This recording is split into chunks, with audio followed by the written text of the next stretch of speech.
En menos de 24 horas, el norte de Veracruz se tiñó de sangre. 3 ataques armados en bares de Poza Rica, de Álamo y de Cerro Azul dejaron un saldo de 4 muertos y 3 heridos. Una oleada violenta que confirma lo que ya había advertido la gobernadora de Veracruz, Rocío Nale.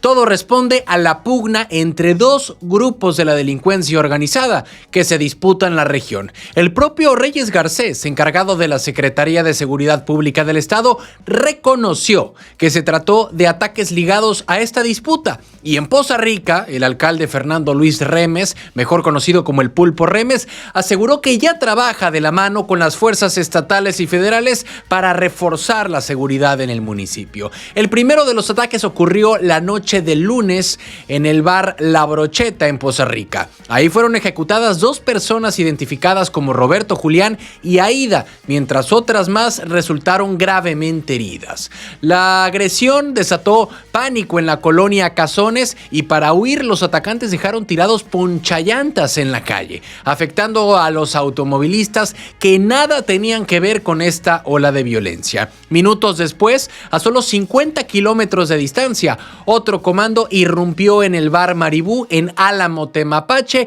y ahí asesinaron a Luis Alberto Bote Álvarez, funcionario estatal y familiar de un exalcalde de Ixtaxoquitlán. El ataque dejó heridos al presunto dueño del lugar y al propio DJ que animaba la noche. Ambos fueron trasladados de emergencia y permanecen hospitalizados. La mañana del martes, el horror se repitió en el municipio de Cerro Azul. En el bar La Copa de Oro, hombres armados rafaguearon el lugar y asesinaron a Ana Silvia Ramírez Venegas, encargada del establecimiento. 3 municipios distintos en menos de 12 horas, con la misma firma de violencia que aterroriza al norte del estado. En redes sociales, colectivos como la Comunidad Feminista de Poza Rica lamentaron los hechos y exigieron justicia. Dicen que Poza Rica está de luto y justicia para Aida y Roberto Julián. La población exige, más que comunicados, reclama resultados ante la sensación de que la violencia se mete a los espacios de convivencia más comunes, desde los bares, desde los antros y desde las calles concurridas. La gobernadora de Veracruz, Rocío Nale, aseguró que los ataques son producto de la disputa entre grupos criminales, pero mientras tanto, la Policía Estatal, la Guardia Nacional, el Ejército y la Marina desplegaron operativos en la zona, pero los responsables siguen libres. La pregunta que se repite entre los ciudadanos es muy simple. ¿De qué sirve tanto despliegue si los ataques se multiplican? Poza Rica, Álamo y Cerro Azul comparten ahora una misma herida: la violencia que golpea a Veracruz en menos de un día, que deja familias destrozadas. La crisis no solo muestra la fragilidad de la seguridad pública, también expone que la pugna del crimen organizado ya no respeta horarios ni tampoco lugares. La gente solamente pide una cosa, y es vivir sin miedo. ¿Cansados de las mismas noticias de siempre? ¿Con los mismos de siempre? Aquí lo contamos sin rollos, directo y diferente. Dale click a la campanita, suscríbete y entérate de lo que de verdad está pasando en Veracruz y en la política. Noticias locales.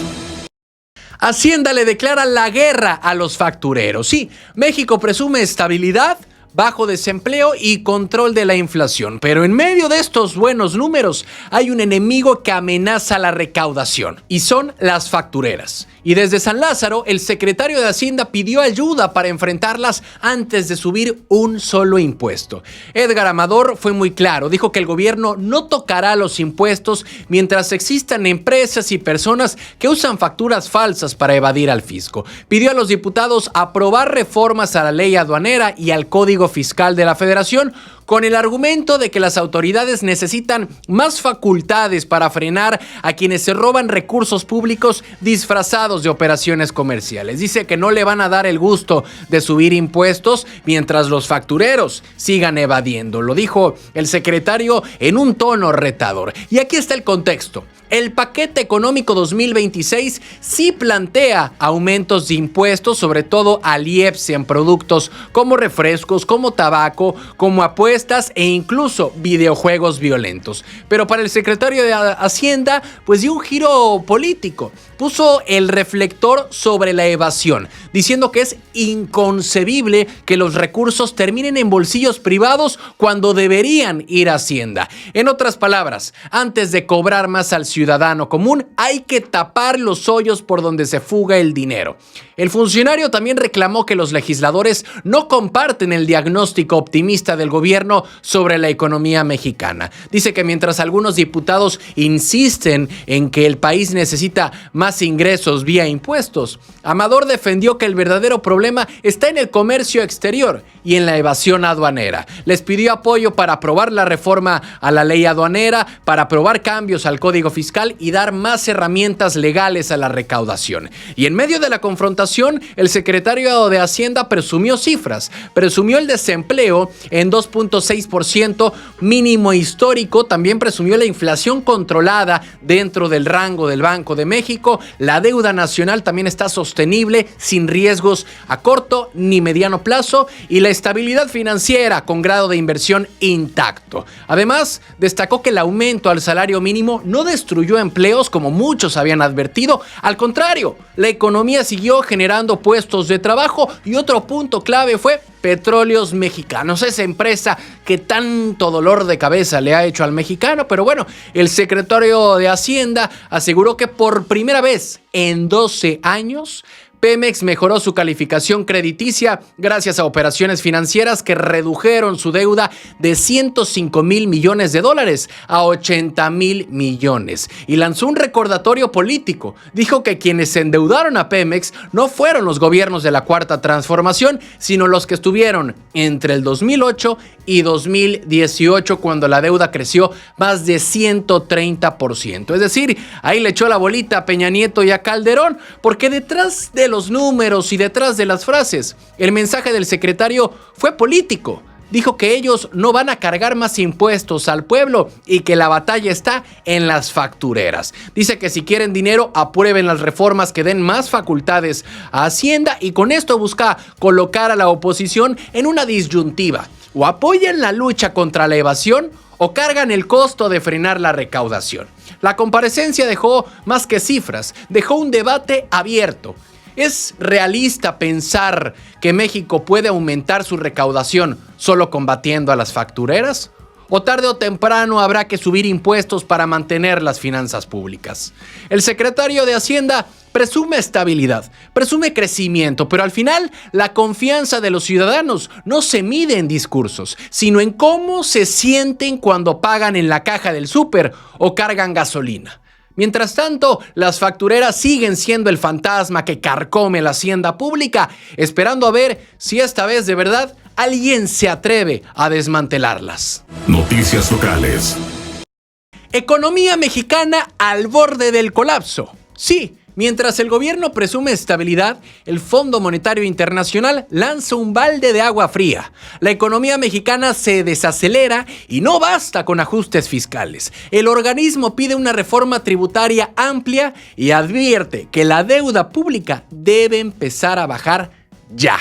El Fondo Monetario Internacional fue muy directo. Dijo que en el 2025 se espera un crecimiento de apenas 1%, muy por debajo de lo esperado, y en el 2026 una leve recuperación, hasta 1.5%, pero sin un repunte fuerte. El problema central es el impulso fiscal que se vivió en el 2024, que se está esfumando. Ahora toca apretarse el cinturón, reducir el déficit y empezar a bajar la deuda pública. El organismo repite su discurso de siempre, pero con mayor insistencia. Dice que México necesita una reforma tributaria más amplia, que no se puede depender solo del recorte de gasto o de ajustes menores, y que hay que crear espacio fiscal para responder a crisis futuras. En palabras simples, si no se recauda más, tarde o temprano la deuda crecerá y el margen de maniobra se reducirá. Y aquí viene el efecto político, porque el Fondo Monetario Internacional advierte que la incertidumbre sobre el TEMEC y los aranceles que Donald Trump prometió imponer son, de hecho, factores que pueden afectar directamente a México. Recordemos que gran parte de nuestra economía pues depende de Estados Unidos, y si suben aranceles o se frenan exportaciones, ese 1% de crecimiento podría convertirse en menos. No todo fue pesimismo, hay que decirlo. El Fondo Monetario Internacional también reconoció que el gobierno de Claudia Sheinbaum ha tomado medidas positivas para mejorar las finanzas de Pemex. También el sistema bancario mexicano está sano y bueno, México ahora mantiene la estabilidad en empleo e inflación, al menos por ahora. Aunque también agregaron una advertencia. Dicen que se necesita reforzar la supervisión contra delitos financieros ligados al crimen organizado. Este informe no solamente habla de México. A nivel global, el Fondo Monetario Internacional proyecta una economía mundial del 2025 que crecerá 3%. América Latina crecerá 2.2% arriba de México. Estados Unidos crecerá 1.9%, menos que en el 2024, pero aún por encima de nuestro país. La eurozona apenas 1%. China sorprende a la alza con un 4.8%, casi igual que el 2024. En otras palabras, mientras otros avanzan lento, pero avanzan, México se queda en la cola. Y aquí hay una contradicción interesante, porque el gobierno mexicano insiste en que la economía está sólida. La inflación está bajo control, la deuda sostenible, el crecimiento del empleo, pero el Fondo Monetario Internacional lanza otra lectura. Sin la reforma fiscal, sin bajar deuda y con un riesgo externo, no hay margen para cantar victoria. Y esto abre el debate político. ¿Debe el gobierno insistir en no subir impuestos y apostar solo a combatir evasión? ¿O es inevitable un ajuste tributario que tarde o temprano golpeará a la clase media? Este informe del Fondo Monetario Internacional es un recordatorio incómodo. Los discursos de estabilidad sirven en la política, pero los números proyectados hablan de un futuro con crecimiento débil. Y la pregunta es, ¿será suficiente con los ajustes a Pemex y el control de la inflación? ¿O México estará postergando una reforma fiscal que tarde o temprano llegará? Porque si el escenario externo se complica con un Donald Trump, con un TEMEC, pues el país necesitará mucho más que buenos deseos para sostener el crecimiento.